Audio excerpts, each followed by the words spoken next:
Ah, c'était bien avant. La nostalgie, tout le monde en parle. Dans les articles ciné sur les blockbusters, jusqu'aux commentaires YouTube des chansons japonaises des années 80, on trouve ce mot à l'évocation magique partout. Le monde du jeu vidéo ne fait pas exception à la règle. Même s'il s'agit d'un média jeune, aujourd'hui l'âge moyen des joueurs et des joueuses avoisine les 38 ans. On parle d'une génération de personnes qui ont probablement découvert le jeu vidéo durant leur enfance, et ce médium peut les amener à revivre leurs jeunes années par procuration. Qu'importe notre génération d'ailleurs, il peut toutes et tous nous évoquer ce sentiment. De par les mutations de notre industrie culturelle, la relation entre le jeu vidéo et la nostalgie est complexe. Et à la lumière des études faites en psychologie sociale, il se pourrait que ce lien soit plus bénéfique qu'on ne le pense. Alors sortez vos Madeleines de Proust ou vos Mumbleberries comme disent les Américains, on va décortiquer tout ça sur Psyché Ludique.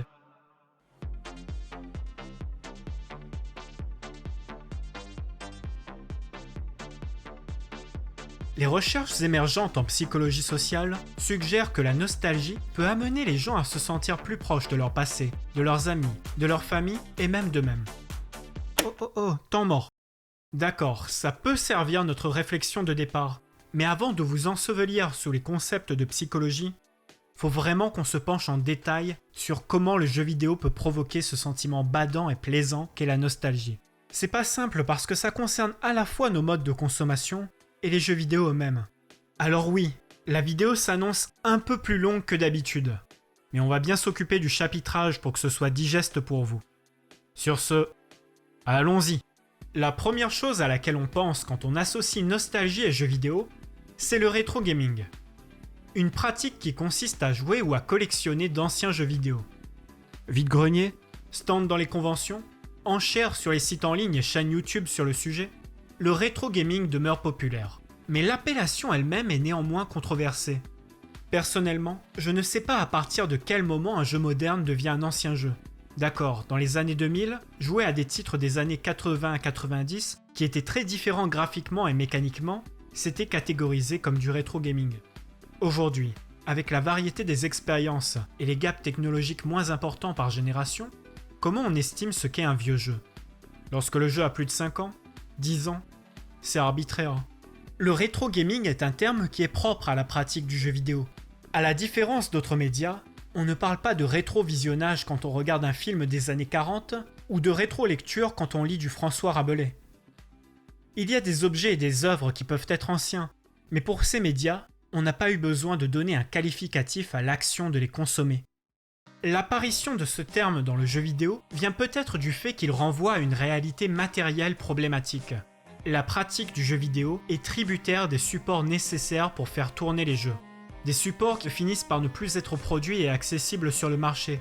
Je parle surtout des consoles, des téléviseurs cathodiques, des manettes et des cartes mémoire ici. On a un véritable problème de gestion du patrimoine vidéoludique, même en considérant l'émulation et le cloud gaming. L'accès légal aux anciens jeux est matériellement compliqué et certaines expériences ne peuvent pas être émulées correctement. Nintendo en propose un exemple édifiant. L'eShop de la 3DS fermera fin mars 2023. Donc théoriquement ce mois-ci si on a bien géré.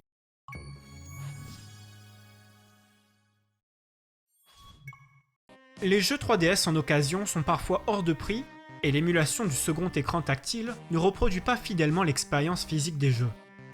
On a aussi le cas des expériences uniquement disponibles à l'achat en ligne qui sont purement et simplement supprimées par leurs éditeurs, comme Pity ou les cas des fermetures de serveurs. Bref, les défauts de pérennité de notre médium nous obligent à développer des institutions et des pratiques de consommation qu'on ne voit pas dans d'autres médias, ou en tout cas pas avec un enjeu aussi important. On pourrait croire que je dramatise, et cela peut vous paraître surprenant de découvrir à quel point les jeux rétro sont recherchés. Ces anciens jeux avaient des graphismes basés sur des pixels qui peuvent sembler disgracieux au regard des standards d'aujourd'hui. Leur progression et les conventions de gameplay de l'époque peuvent être frustrantes, même pour des joueuses expérimentés. Pourtant, ils jouissent toujours d'une certaine popularité. Assez pour qu'en 2016, Nintendo fasse un carton avec la Nintendo NES Classic Mini et ses plus de 2 millions de ventes, alors qu'il ne s'agissait que d'une machine qui émulait une trentaine de jeux NES. Si ce produit a eu un tel succès, c'est grâce à la qualité des jeux. Mais je pense aussi et surtout grâce à la valeur culturelle et sentimentale de la console. Imaginez, c'est Noël, vous voulez faire plaisir à vos beaux-parents qui ont été des joueurs chevronnés par le passé, vous allez leur offrir une NES Classic Mini, parce que c'est original pour faire bonne figure au repas de famille. Le dessert est fini, on s'échange les paquets, ils déballent leurs cadeaux au coin de la cheminée, et là, ils vont se retrouver catapultés 30 ans en arrière en voyant leurs cadeaux de Noël, parce que tiens, ils ont eu la vieille NES originale quand ils étaient enfants, et ils l'ont eu à Noël. Et elle est de retour, avec un meilleur confort visuel sur une télé HD pour raviver des souvenirs magnifiés. Vous allez passer une soirée ou deux à jouer entre générations en écoutant des anecdotes d'enfance sur comment ils ont trouvé tel passage secret dans Super Mario Bros lors d'un goûter. Est-ce que je dois vraiment préciser le génie marketing derrière les Classic Mini ? On a vendu des madeleines de Proust en plastique. Enfin, cela résume bien l'intérêt et l'importance de la nostalgie dans le rétro gaming. On peut ressembler à un vieux jeu sans en être un, et dans ce cas-là, on entre dans le domaine esthétique. Les créateurs et les créatrices peuvent utiliser les codes esthétiques d'anciennes œuvres pour leur rendre hommage. Ce phénomène se remarque aussi dans l'industrie de la mode ou l'univers de l'art. Dans le jeu vidéo, la manifestation la plus frappante de cette tendance est l'utilisation du pixel art, surtout dans la sphère indépendante. Ça n'a pas toujours été le cas. Avant les jeux en pixel art 8 ou 16 bits assumés, on avait une esthétique flash beaucoup plus lisse et répandue. On peut citer Angry Birds ou Braid, tous les deux sortis en 2009 sur différents supports. C'est dans les années 2010 que les succès en pixel art se sont multipliés. Les développeurs et développeuses étaient sans doute nostalgiques de ce style graphique, et le public a su l'apprécier. Shovel Knight, Hyper Light Drifter, Hotline Miami ou Dropsy ont reçu d'excellentes critiques en partie grâce à leur direction artistique. Aujourd'hui, plus personne n'est étonné de voir du pixel art. Ce qui était autrefois la conséquence des limites technologiques est aujourd'hui un style graphique à part entière. C'est devenu iconique, surtout qu'on peut proposer du pixel art vraiment proche de ce qui se faisait avant les années 2000, comme on peut produire des visuels complexes et modernes. Je veux dire, sérieusement, une Mega Drive ne pourrait pas afficher un tel tableau. Mais cantonner l'esthétique rétro au pixel art serait réducteur. D'ailleurs, plus le temps passe, plus le style graphique qu'on pourrait qualifier de néo-rétro, c'est le low poly. Un style graphique à base de gros polygones qui évoque les débuts de la 3D sur Nintendo 64, PlayStation et PC à la fin des années 90. On y trouve des titres comme le Lynchéen Paratopic, le sinistre Gloomwood ou le très mignon Short Hike. Je sais ce que vous allez me dire. C'est particulièrement moche ton histoire là. C'est vraiment des titres sortis ces dernières années ? Oui, tous, sans exception. Ils sont même très appréciés pour leur style graphique qui renvoie à l'époque où on découvrait Tomb Raider ou Bubsy 3D sur notre console offerte à Noël. La 3D avait succédé à la 2D dans les années 90, provoquant une rupture chez certains joueurs, et aujourd'hui, le low poly succède doucement au pixel art en tant qu'esthétique rétro. Comme quoi la mode est vraiment cyclique. Troisième point, la diégèse d'une fiction peut procurer de la nostalgie. La diégèse renvoie à l'espace-temps, l'univers dans lequel se déroule l'histoire proposée par une œuvre. Par exemple, quand dans une série les personnages sont dans une boîte de nuit, la musique que vous entendez est diégétique. Vous l'entendez, les personnages l'entendent, et elle existe dans l'univers de l'histoire. La diégèse peut véhiculer de la nostalgie au moment où l'histoire prend place dans un contexte social, historique ou géographique qui peut évoquer des souvenirs forts aux joueurs et joueuses. Clairement, Gone Home ne ressemble pas à un jeu du début des années 90, ni dans ses graphismes, ni dans son système de jeu, mais il se passe dans les années 90. L'exploration de la maison des Greenbrier constitue une sorte de voyage temporel pour les adolescents ayant grandi à cette époque aux États-Unis. La décoration, la technologie utilisée, les objets du quotidien, les magazines, tous les éléments de l'environnement sont là pour vous immerger dans cet univers, dans ce passé idéalisé. Le fait que le joueur, la joueuse puisse interagir avec les objets de cette grande maison pour découvrir cette famille et leur mode de vie participe grandement à la réussite narrative du titre. Rien qu'en utilisant Evans to Betsy et Bratmobile, des groupes punk rock féministes, de manière diégétique, les développeurs arrivent à communiquer l'état d'esprit de leurs personnages et à montrer l'orientation politique de leur jeu.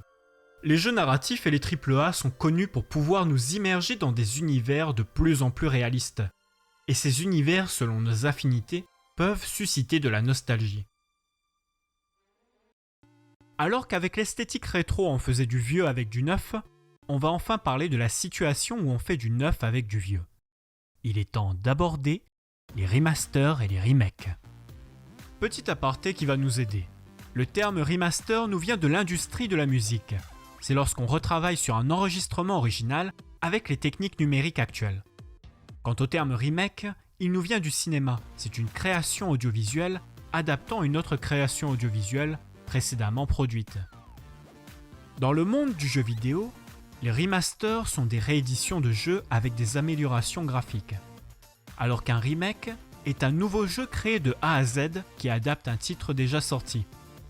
Il s'accompagne de modifications profondes de gameplay et de narration, mais il peut être aussi identique à l'original.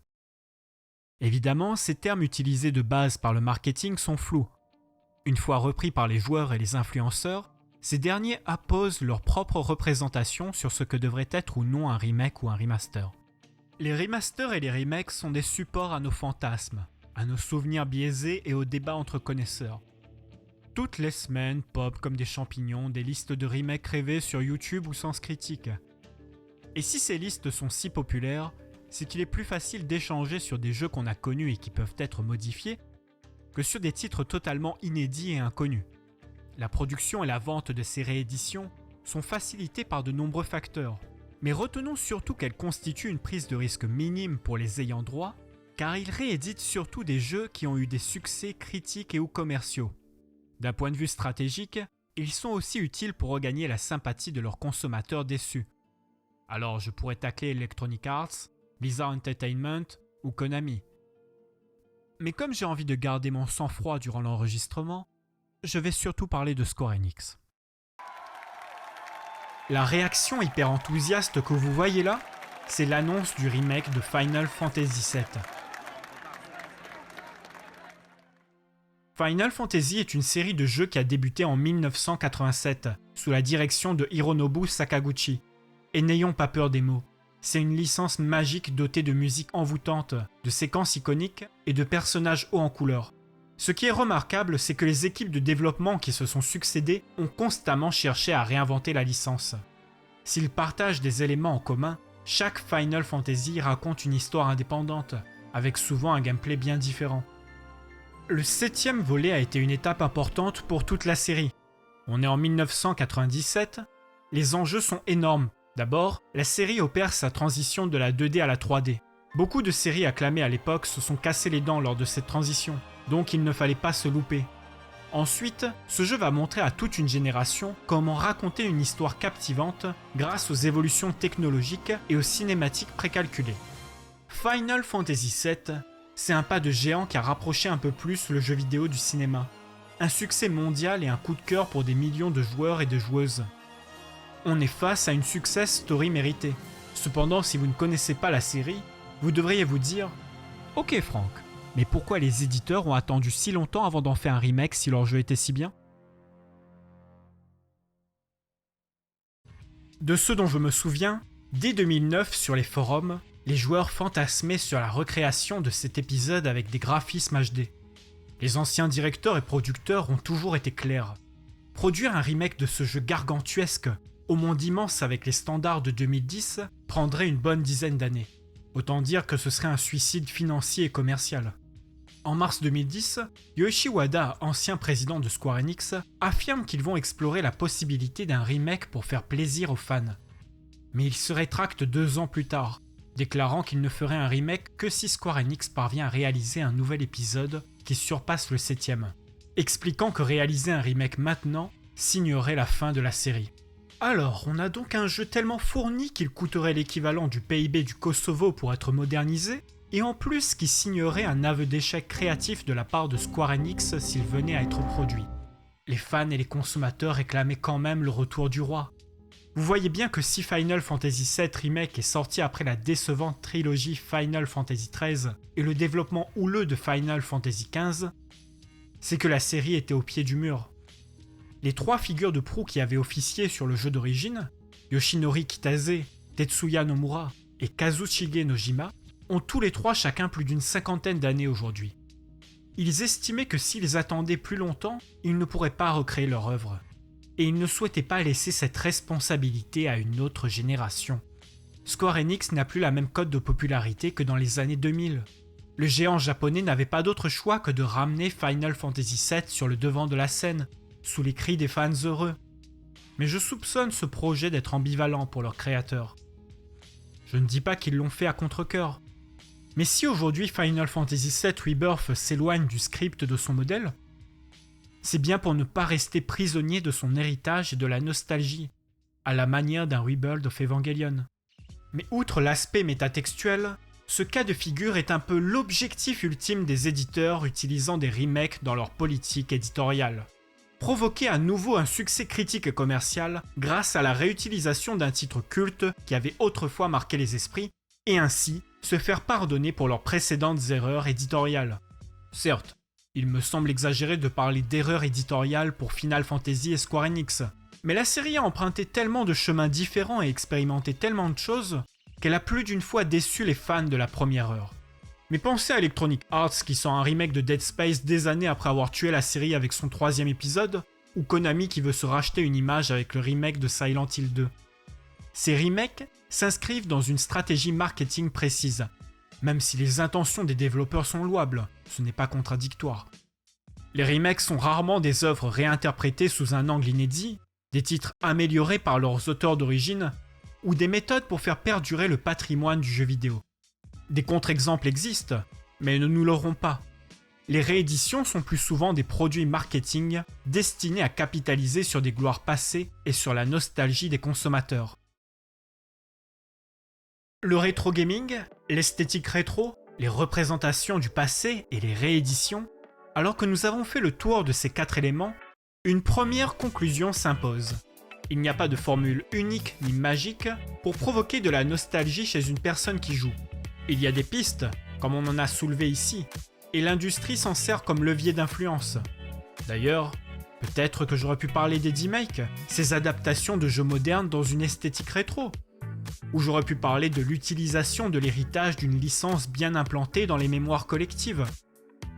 Quoi qu'il en soit, il n'y a pas de formule ou de jeu type pour provoquer à coup sûr de la nostalgie chez quelqu'un.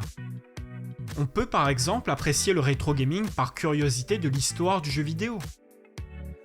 Des jeux de votre enfance peuvent vous laisser indifférent quand vous découvrez l'écart entre vos souvenirs et la réalité, alors qu'un titre terminé il y a tout juste un an peut vous laisser rêveur rien qu'en y repensant. L'objet nostalgique est un objet du passé, mais ce dernier peut être d'un passé proche ou très lointain. Le lien entre cet objet et vos émotions reste fondamentalement subjectif. Et il est temps d'examiner en détail cette émotion justement. La première chose que j'ai apprise en entamant mes recherches pour cette vidéo, c'est qu'à l'origine la nostalgie était un concept médical. Théorisé par Johann Hofer en 1688, cette étiquette désignait une forme maladive du mal du pays, d'où le terme nostalgie. Nostos signifiant retour et algos douleur. Ensuite, elle a été utilisée dans le domaine de la psychiatrie et de la psychanalyse, où elle désignait une combinaison de troubles psychologiques et corporels proches de la mélancolie. Aujourd'hui, le terme a perdu sa connotation pathologique pour devenir beaucoup plus conventionnel. La preuve, désigne maintenant un pincement au cœur qu'on éprouve lorsqu'on se remémore des événements ou des personnes qu'on a connues. C'est un mélange de tristesse et de joie difficile à décrire. En psychologie expérimentale, la nostalgie est considérée comme un état affectif doux amer, ambivalent, mais principalement positif, qui survient lorsqu'on pense à des événements significatifs de son passé. Cette émotion et ses souvenirs sont intimement liés aux relations sociales. Point sémantique, en français on distingue émotion et sentiment. Dans la littérature internationale en psychologie sociale, écrite en anglais, lingua franca, toi-même tu sais, cette distinction n'existe pas. J'emploierai donc indifféremment les deux termes. Il existe 2 types de déclencheurs à la nostalgie. Les éléments extérieurs comme les images, les odeurs, les jeux vidéo ou la musique peuvent en provoquer. Genre celle-ci.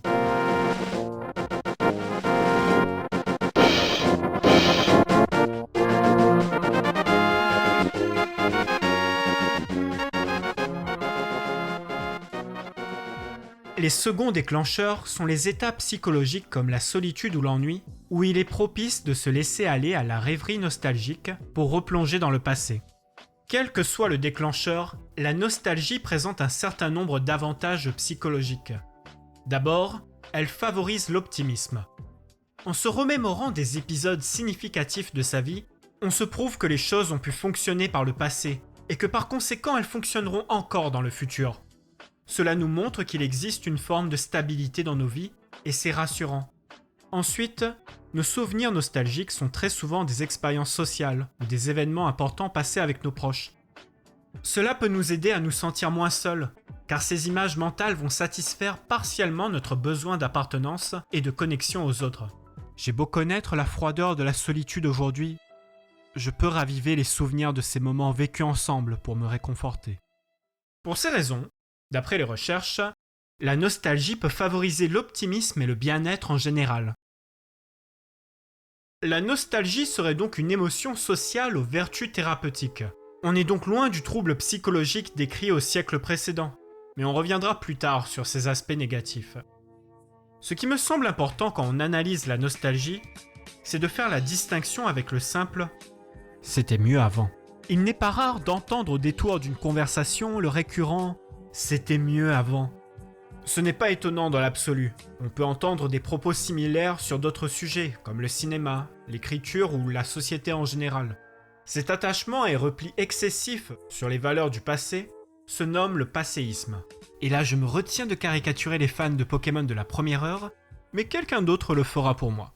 Ils étaient beaux avant, quand il n'y en avait pas 800, je les aimais trop, mais maintenant...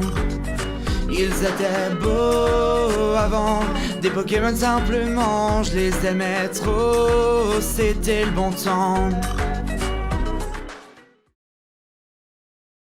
Alors que la nostalgie nous amène à trouver dans notre passé des ressources pour faire face au présent, le passéisme est un renfermement sur soi. Le passéiste ne voit dans le passé que ce qu'il a perdu et ce qu'il désire ardemment retrouver. On le rapproche plus dans le langage courant du réactionnaire, qui par son passéisme et sa vision décliniste de la société, prône un retour d'un contexte révolu.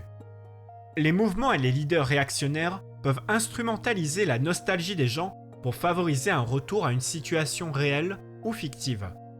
Je ne veux pas prétendre que tout est mieux aujourd'hui, ce serait tomber dans l'excès inverse, mais je pense qu'une critique radicale du présent n'a pas besoin de ce regard tourné vers un passé fantasmé. Le problème est que sur les internets et dans la vie courante, on tend à confondre le passéisme et la nostalgie pour finalement stigmatiser la seconde. Ce qui est contre-productif, vu que la nostalgie est une émotion, pas une prise de position idéologique. La psychologie a passé une partie de son histoire à montrer les vertus de la nostalgie, au point d'envisager de l'utiliser dans la prévention de la démence chez les personnes âgées. D'ailleurs, la recherche en psycho s'est intéressée à la nostalgie provoquée par les jeux vidéo, et ça tombe plutôt bien vu notre sujet. Deux phénomènes mondiaux ont grandement intéressé la recherche en psychologie des médias. Je ne fais pas durer le suspense plus longtemps. Le premier était Pokémon Go en 2016. Au vu de la miniature de la vidéo, il fallait qu'on aborde sérieusement cette licence. On ne présente plus Pokémon Go, le jeu mobile basé sur la géolocalisation, utilisant la réalité augmentée. Le jeu qui nous permettait de capturer nos créatures préférées dans les rues. On n'a pas besoin de le décrire. Le jeu de Niantic a fait la une des journaux en provoquant des mouvements de foule à sa sortie. La série Pokémon a la réputation de très peu évoluer graphiquement et mécaniquement d'un jeu à un autre. La série attire les enfants et les adultes, voire surtout les adultes si on se fie aux mèmes sur internet. À cause de ça, on considère Pokémon comme LA série nostalgique du jeu vidéo. Les jeux Pokémon reposent sur un sentiment d'aventure et sur l'attachement émotionnel du joueur, de la joueuse, à des familiers virtuels, c'est-à-dire les Pokémon. Cet attachement émotionnel, qu'on qualifie de relation parasociale en psychologie des médias, se forme au fil des combats. Faut dire que ces créatures demandaient un sacré investissement en temps pour les faire monter de niveau et les faire évoluer. On pouvait leur donner un surnom, et certains devenaient nos chouchous de par leur design ou leur efficacité au combat. Pour cette raison, la génération Pokémon préférée de quelqu'un est souvent soit la première avec laquelle elle a interagi, soit celle où Yale s'est le plus investi. La série joue sur la nostalgie des joueurs et des joueuses, dans la mesure où elle fait revenir ponctuellement des créatures d'une génération à une autre. Chaque génération a son Pokédex. La plupart des créatures présentes sont inédites à leur sortie, mais certains Pokémon d'anciennes générations s'y trouvent. Plus une génération est vieille, plus elle mobilise de fans. Donc si on veut jouer sur la nostalgie des consommateurs-consommatrices, il faut ressortir les premières versions du placard. Un peu comme pour provoquer des retrouvailles entre de vieux amis qui se sont perdus de vue. Cette volonté explique les évolutions inédites et alternatives, et les formes régionales des vieux Pokémon dans les nouveaux jeux, comme Meowth qui s'est métamorphosé dans la 7e et la 8e génération. Mais elle explique aussi pourquoi les remakes suivent l'ordre chronologique de la série. Sur les internets, les fans de Pokémon forment des groupes selon les jeux, leurs ressentis et les générations qu'ils préfèrent. La nostalgie collective sur ces jeux renforce et cimente l'affinité qu'on a avec son groupe, aussi arbitraire soit-il. Personnellement, j'aime la nostalgie que me procure Pokémon, comment il arrive à raviver mes souvenirs d'autrefois. Mais je regrette le passéisme dans lequel Nintendo et Game Freak se sont enfermés. La série principale ne s'est jamais ouverte aux évolutions esthétiques, narratives et ludiques de son temps. Du moins, il a fallu attendre les récents Pokémon Arceus et Violette Écarlate pour que la formule commence à être bousculée. Mais revenons à Pokémon Go. En 2016, Pokémon Go commençait uniquement avec les 151 premiers monstres. Ces créatures toutes mignonnes qu'on a découvertes plus jeunes sur notre vieille Game Boy ou à la télé étaient à présent en réalité augmentée. Comme l'expliquait Mariah Froelich et ses collègues, en raison d'une familiarité avec les personnages de Pokémon, il est possible que les jeunes adultes jouant à Pokémon Go aujourd'hui aient eu des relations parasociales proches émotionnellement avec ces Pokémon lorsqu'ils étaient enfants. Les joueurs ayant les sentiments d'attachement et d'amitié les plus élevés avec les Pokémon étaient plus susceptibles de jouer à Pokémon Go pour des motivations nostalgiques. Cela suggère que l'inclusion de personnages médiatiques préférés avec lesquels les joueurs éprouvent des sentiments d'attachement et d'amitié influence la façon dont les jeux sont perçus. Donc Pokémon Go a commencé avec la première génération, puis petit à petit, on a réintroduit les Go-Boo, Lucario et créatures plus récentes. Une décision logique. En 2016, les plus jeunes enfants découvraient Soleil et Lune sur leur 3DS, pendant que leurs aînés capturaient les Pokémon de leur enfance dans les rues. Aujourd'hui en 2023, 7 ans plus tard, maintenant que ces enfants ont le droit de sortir seuls avec leur smartphone, ce sont les Pokémon de Soleil et Lune qui sont maintenant disponibles à la chasse en réalité augmentée. Chaque génération d'enfants, chaque génération de Pokémon a ses aventures. Par l'utilisation de la map et de la réalité augmentée, le jeu vous amène naturellement à redécouvrir votre environnement physique et social, à se réunir avec des inconnus sur l'espace public et à vivre un rêve de gosse. Celui de mettre ses baskets et de s'équiper de son sac à dos avant de sortir chasser le légendaire Suicune en liberté. C'était une expérience sociale et virtuelle à part Pokémon Go. Il est normal qu'on ait eu des articles scientifiques en psychologie sur le sujet. Ces derniers ont fait avancer la recherche à leur échelle sur les questions d'ergonomie, l'incitation à l'activité physique, les relations parasociales, la consommation des jeux vidéo sur smartphone et même du lien entre nostalgie et bien-être. J'espère que le traitement de la série Pokémon était à la hauteur de vos attentes, parce que le second phénomène de société mondiale qui a influencé la recherche en psychologie sociale ces dernières années, c'est la pandémie du Covid-19.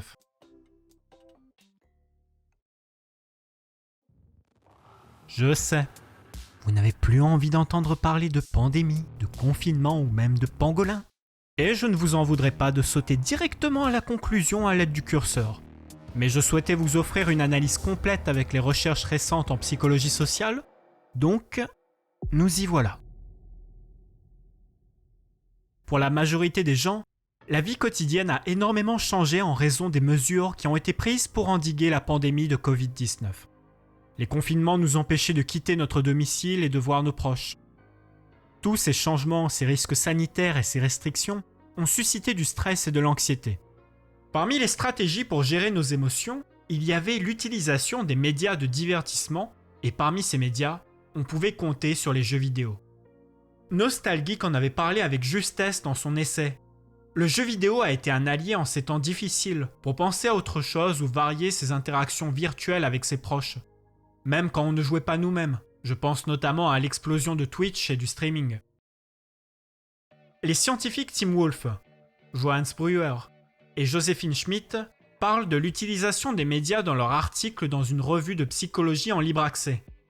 En temps de crise, les gens peuvent être particulièrement motivés à consommer des médias qui leur rappellent leur passé et leur permettent de ressentir de la nostalgie. Replonger dans les souvenirs de l'époque pré-Covid-19 grâce à une chanson, un roman ou un jeu vidéo a pu servir temporairement de refuge psychologique pour les personnes. Dans l'ensemble, les données obtenues indiquaient aux chercheurs que la nostalgie déclenchée par les médias avait fonctionné comme une ressource tampon pour faire face à la peur de l'isolement ou à la crainte d'être moins important pour les autres après le confinement. J'y repense à la rédaction de ce script, mais j'ai beaucoup joué à Kingdom Hearts 3 durant les confinements. J'avais beaucoup joué aux premiers épisodes sur PS2 et DS avec ma sœur quand j'étais plus jeune, et même si je ne trouvais pas le troisième volet extraordinaire, ça me faisait plaisir de lui envoyer ma progression quand j'avançais de monde en monde, parce qu'elle était toujours très fan de la série. La nostalgie, je me répète, est une émotion sociale, une ressource pertinente pour certaines personnes pour surmonter des défis, car elle les aide directement ou indirectement à se sentir moins seuls. Cependant, l'idée de la nostalgie comme émotion super vertueuse est à nuancer. La nostalgie amène les gens à réfléchir sur leur vie et sur la façon dont ils ont changé. Et de telles réflexions peuvent saper leur humeur, car ils peuvent ruminer sur le fait que leur vie était meilleure par le passé. Par exemple, avant la pandémie. La recherche sur la psychologie de la nostalgie des jeux vidéo est relativement récente. Je disais quoi au début ? Non, c'est bon, je vais le faire moi-même. Les recherches émergentes en psychologie des médias suggèrent que la nostalgie des jeux vidéo peut amener les gens à se sentir plus proches de leur passé, de leurs amis, de leur famille et même d'eux-mêmes. Lorsque l'on replonge dans ses souvenirs d'antan, on puise dans une ressource intérieure pour avancer lors des périodes difficiles. On donne du sens à son passé et à sa vie. Cette considération existentielle nous rend plus optimistes pour le futur. C'est la nostalgie et non le passéisme qui nous aide à aller de l'avant. Elle survient selon notre vécu, notre sensibilité et notre rapport aux médias. L'industrie du jeu vidéo tire profit de ce sentiment, que ce soit chez les indépendants ou les plus vieilles entreprises. De plus, les contraintes matérielles et les problèmes de pérennité qui entourent le médium rendent cette exploitation inévitable. Ma conclusion en demi-teinte sera donc la suivante. La nostalgie est une ressource émotionnelle lors des périodes difficiles. À la lumière des crises qui se produisent et de la montée en puissance du mal-être, vous pouvez être sûr d'une chose, son exploitation par le capitalisme est une tendance qui n'est pas près de s'arrêter.